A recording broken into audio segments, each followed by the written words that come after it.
Huwag na kayong magtampo kung umiinom na ako ulit ng kape. Alam ko gumawa ako ng content na hindi kayo dapat uminom ng kape. I still totally agree na hindi kayo dapat uminom ng kape. Pero para sa akin, kung ito yung makakapagbigay ng buhay or ito yung makakapagdagdag ng value sa mga ginagawa ko. For example, ngayon, galing akong Cavite, pauwi tayo ng Pampanga. Medyo late tayo nakatulog dahil nag-live tayo kagabi. Tapos ngayon, kailangan natin makauwi na maaga. Halos konti pa lang tulog natin. So I think this will help me na magising and stay focused sa pagdadrive.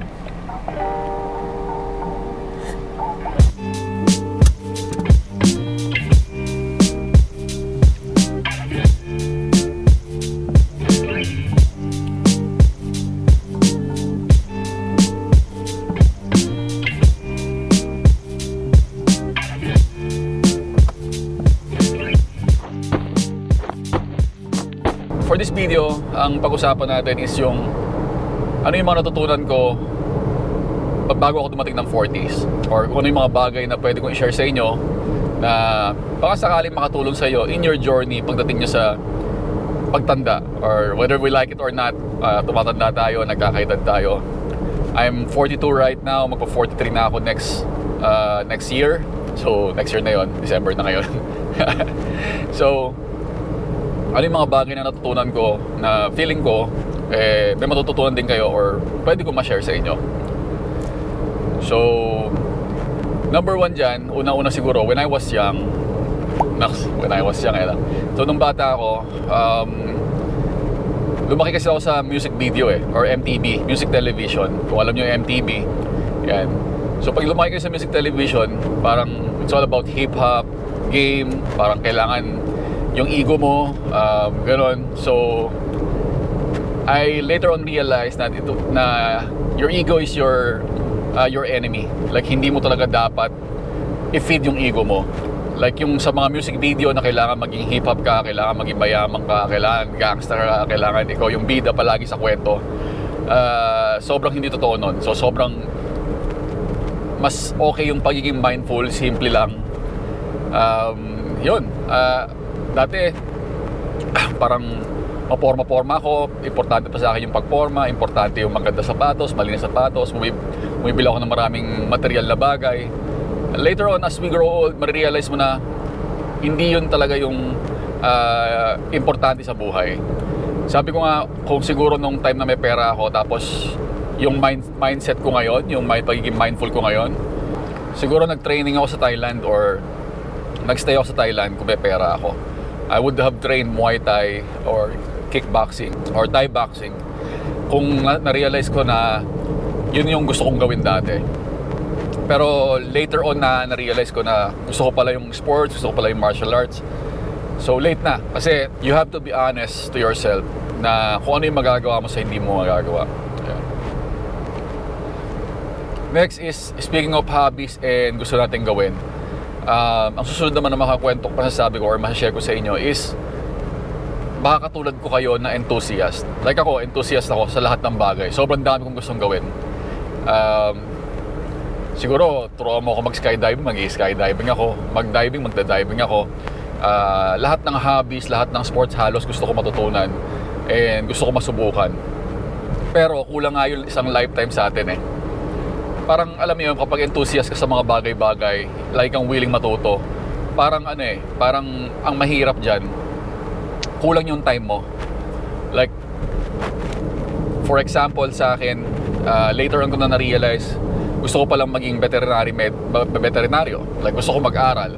But at my age, hindi siya posible and it will take another 5 years to 10 years kung depende kung gaano ako kasipag para magawa ko yun. And then later on in life, 50 na ako, makakapag-serve pa ba ako? So parang hindi na. But if natutunan ko tong information na to nung bata ako, siguro isa rin to sa gagawin ko.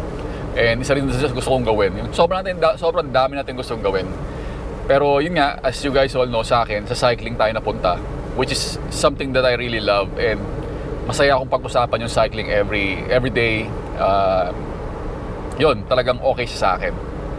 Yun nga, kapag enthusiast ka, kulang yung isang buhay sa mga gusto mong practicein, sa mga gusto mong gawin. Hindi naman ako naniniwala na kailangan may ma-master ka lang. Siguro, if you're going to ask me na dapat ba mag-focus ka lang sa isang bagay para maging expert ka or maging master ka, siguro sa akin, if nandun ka sa top 95% ng isang bagay, for example, sa cycling, nasa top 95% ka ng mga malalakas na siklista, dapat ka ba mag-focus doon? Well, I think yes, but kailangan ka mag-focus kasi nasa taas ka ng mga level na yun eh. Pero kung above average ka lang, let's say 70%, ganyan, I suggest na mag-try ka pa rin ng ibang sports kasi baka merong ibang mas maganda sa'yo or mas okay na gawin para sa'yo. Kasi maganda rin yung marami kang alam, marami kang masubukan, marami kang experience. At the end of the day, we're all craving for experience. Kung talagang may meaning, gusto mo magkaroon ng meaning yung buhay mo, kailangan mag-gain ka ng maraming experience. Susunod naman na gusto kong share sa inyo is when it comes sa pera, no? When it comes sa pera, hindi ako expert dito. I'm the worst pagdating sa pera. Umpisa pa lang nung bata pa lang ako, alam ko na to, hindi ako magaling sa paghawak ng pera. But may mga bagay ako na hindi ako nagsisi or hindi ako nag-regrets sa mga ginawa ko. Isa dyan is yung pag-spend ng pera sa experience, like pamumundok, pagsali ng mga triathlon. Noong time na namumundok ako, magastos kasi halos every weekend nasa labas ako, sa bundok ako. But parang ang laking tulong nito sa karakter ko, kung ano yung naiisip ko ngayon, kung ano yung nagagawa ko ngayon, dahil to doon sa experience sa pamumundok. Also, joining triathlons, training, syempre pag sumali ka, hindi lang naman yung registration ang kailangan mo, gastusan. Kailangan mo rin yung mga araw-araw na ensayo, araw-araw na ginagawa mo. Kailangan mo rin siyang paghandaan. So magastos. Even the registration for the half Ironman na sinalihan ko, hindi siya komportabling gastusin para sa akin, but I spend so much money doon sa bagay na yon dahil hindi naman tayo mayaman.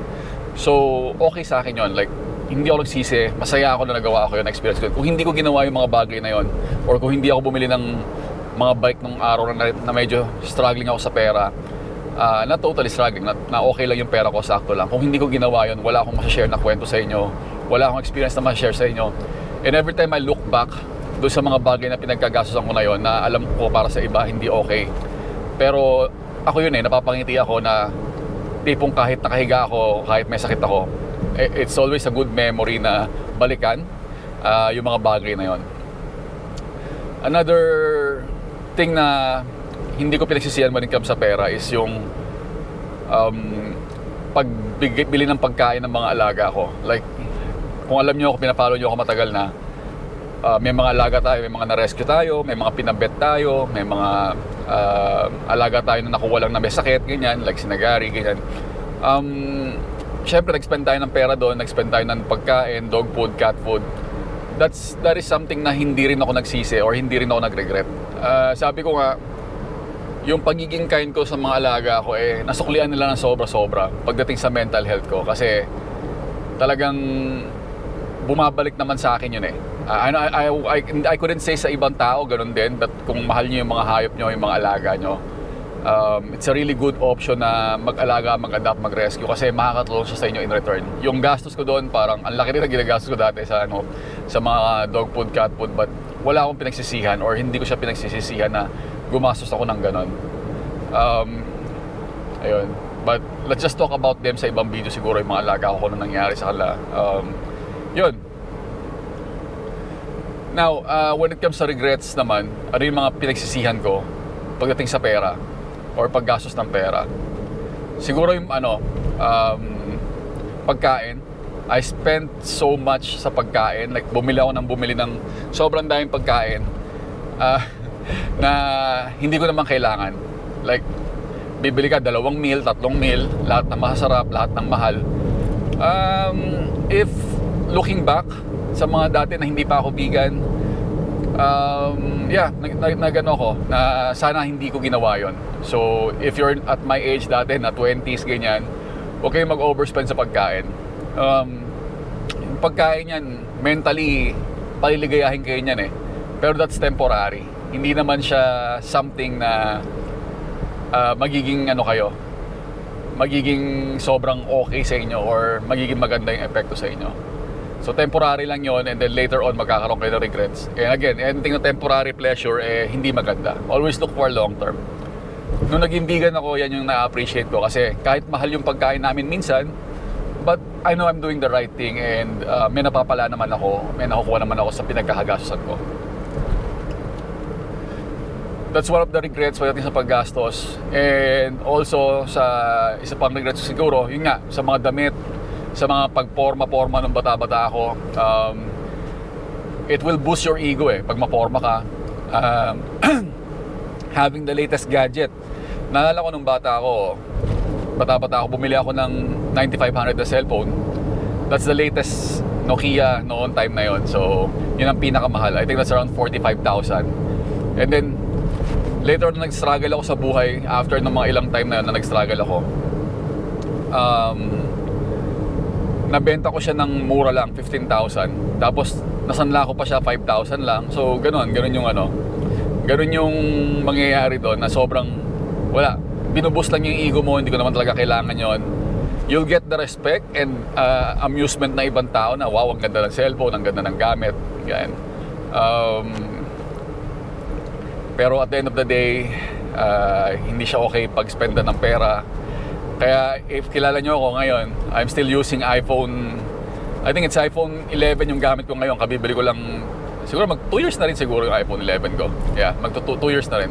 And if I'm going to buy another iPhone, hindi siya pa rin yung latest, baka 14, ganyan. So hindi na ako sumasabay sa latest. Ang importante sa akin yung function kung gaano siya kaganda gamitin, or kung gaano siya ka-okay gamitin, or kung andun ba yung mga kailangan ko. I think 11 still has the enough capacity na, or features na kailangan ko or magagamit ko. Okay na okay pa sa akin yun. Okay, so susunod naman na ma-share ko sa inyo, as you grow old, magbabago yung timpla ng katawan nyo. Whether you like it or not, tatanda kayo, magbabago yung pakiramdam nyo. Like what I've always mentioned, hindi ako gifted. Like hindi gifted yung katawan ko. Medyo alam ko mahina yung katawan ko. Nagkakasakit ako palagi kahit nung bata ako. I mean, not totally sakit, but hindi naman ako nagkakasakit ng malala sa hospital. But laging may komplikasyon palagi. Like nai-injured ganyan, or I have to be smart, or I have to really train smart para makakip up yung katawan ko sa mga activities na ginagawa ko. And ang natutunan ko, yun nga, nag-mixed martial arts ako, na-injured ako, nag-running ako, nagka-injury ako, nag-triathlon ako, cycling ako. Nararamdaman ko na lahat ng pinaggagawa ko, binabayaran ko ngayon. Like, nararamdaman ko yung toll sa katawan ko. Of course, yung katawan naman natin kasi, hindi naman tayo habang buhay malakas Hindi naman tayo habang buhay bata. We have to train hard, train smart. And again, nandun na naman ako sa pace na yun na kailangan ko pang mag-ensayo, mas magandang, mas kumbaga mas ma-practice pa yung katawan ko para maka-adapt pa rin habang tumatanda ka. Habang tumatanda ka, mas magiging mahirap gawin yung mga bagay-bagay. Even though ako, nag-exercise na ako, nag-running ako, nakakatakbo ako marathon, nakakatakbo ako ng it's just, hindi mo made-deny na kapag matanda ka na, or pag tumanda ka, mararamdaman mo sa katawan mo yun. Magkakaroon pagbabago yung katawan mo. So, pinakamaganda niyan, kung natutunan ko to noon, maaga pa lang, hindi ko na pinabayaan yung katawan ko mag-gain ng weight, hindi ko na ahayaan na mawala pa yung fitness na yon. Siguro bata pa lang ako, mag-workout na ako na mag-workout. That's something na importante. And when I say workout, hindi naman siya something na uubos ng 1 oras, 2 oras sa araw-araw nyo 30 minutes mobility exercises, malaking bagay na yon. Twice a week ka mag-weightlifting or magbuhat ng mabigat. Hindi mo rin kailangan ng gym membership. Talagang you have to do your best na merong movement palagi, or yung mga basic na movement na kailangan ng katawan natin. So, yan. When you say kasi exercise, parang masyadong, alam mo yung inisip ng mga tao, wala akong oras dyan ganun. Yung mga tao nagsasabi na wala silang oras, but they spend more than 30-40 minutes nakaka-browse lang mindlessly sa cellphone nila. But then they're going to say na wala silang oras mag-workout. Lahat tayo may oras. If you're watching this video right now, may oras ka. Yan. Walang excuse dapat.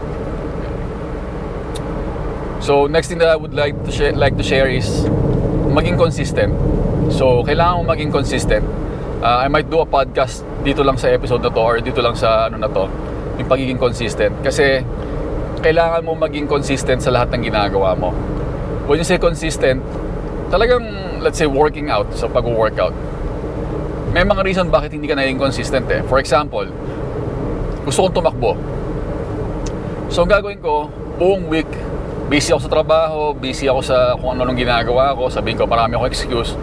And then weekend, magkakaroon ako ng time, I'm going to spend 2 hours or 1.5 or 20 kilometers or 15 kilometers na takbo, ganyan, or ano. The following day, masakit ang katawan, pag ganyan. So, tinuturuan mo yung katawan mo na hindi maging consistent kasi dapat pag nag-workout ka, rewarding yung pakiramdam after. Like, hindi ka sobrang pagod, hindi ka sobrang parang wala nang bukas, di ba?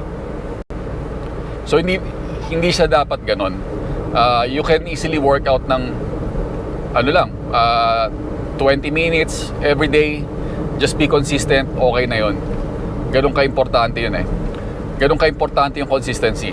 Yung 20 minutes mo every day or even 10 minutes every day, kapag pinagsama-sama mo yun, mas marami pa yun sa isang oras mo sa loob ng isang linggo, di ba? So kung 10 minutes every day, that's 70 minutes sa loob ng isang linggo. Mas okay sa akin yung kaysa isang buhos ng workout lang na tuloy-tuloy, na hindi ka magiging consistent.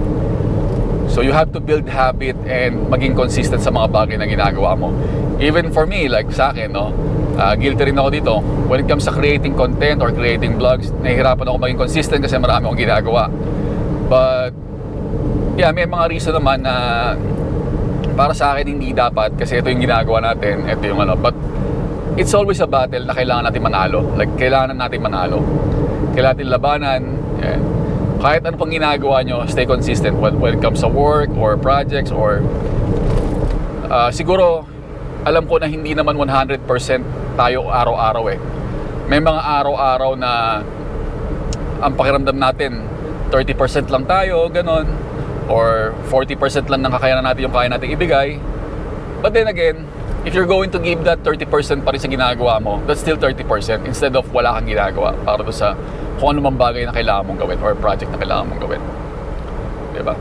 So, yun, napaka-importante doon, being consistent or tuloy-tuloy lang sa kung anong project or kung anong mang ginagawa nyo.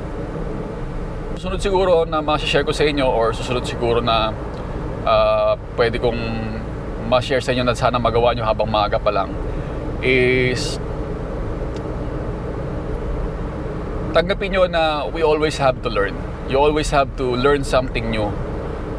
Huwag kayo maging stagnant sa isang bagay lang. It's good for your mental health, pag may natututunan kayong bago, pag meron kayong bagong bagay na ginagawa, maganda to sa function ng neuroplasticity ng utak natin or ng ating neuroplasticity. Let's say, when you say neuroplasticity, it's our capability to learn. No?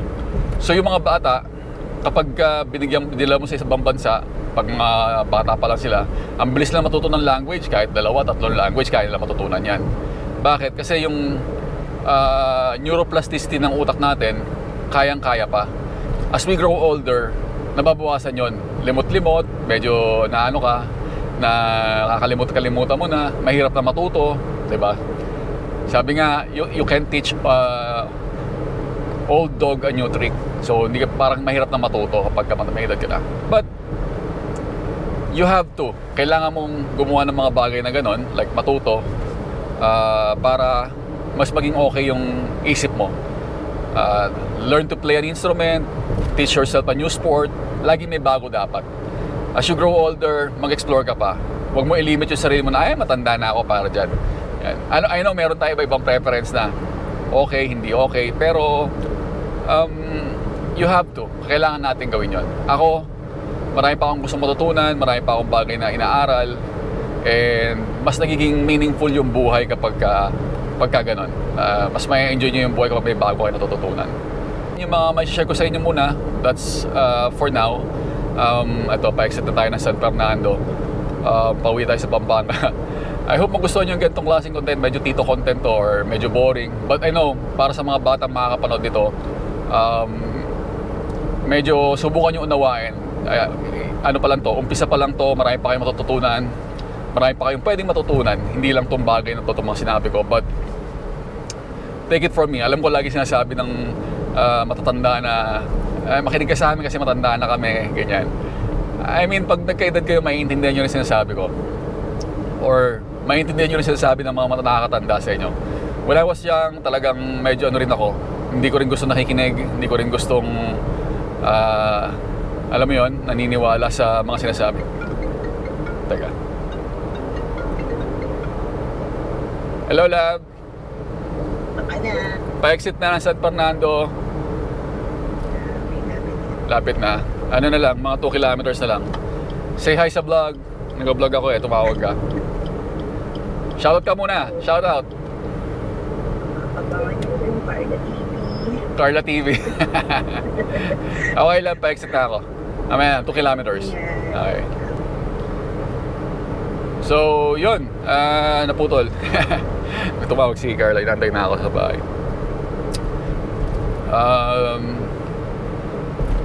Sana i-explore nyo yung mga sinabi ko, aralin nyo, and piliin nyo yung mga pag-uubusan nyo ng oras na follow na content creator dahil sobrang daming mas magandang matututunan instead of just browsing or mindlessly scrolling.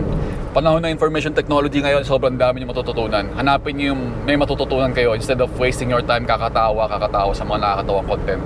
Hindi lahat na nakakatawa, nakakaaliw ay may matututunan kayo. So yun guys, no. Thank you for watching. Ito, palabas na tayo ng San Fernando. Salamat sa panonood, salamat sa pagtambay. If you like this video or if you have comment na or if you have topic na gusto nyong gawin natin habang ganito, habang nagdadrive ako, pwede naman. Lagyan natin to sa Real Talk Thursday. Yun. Thank you for watching. Go vegan.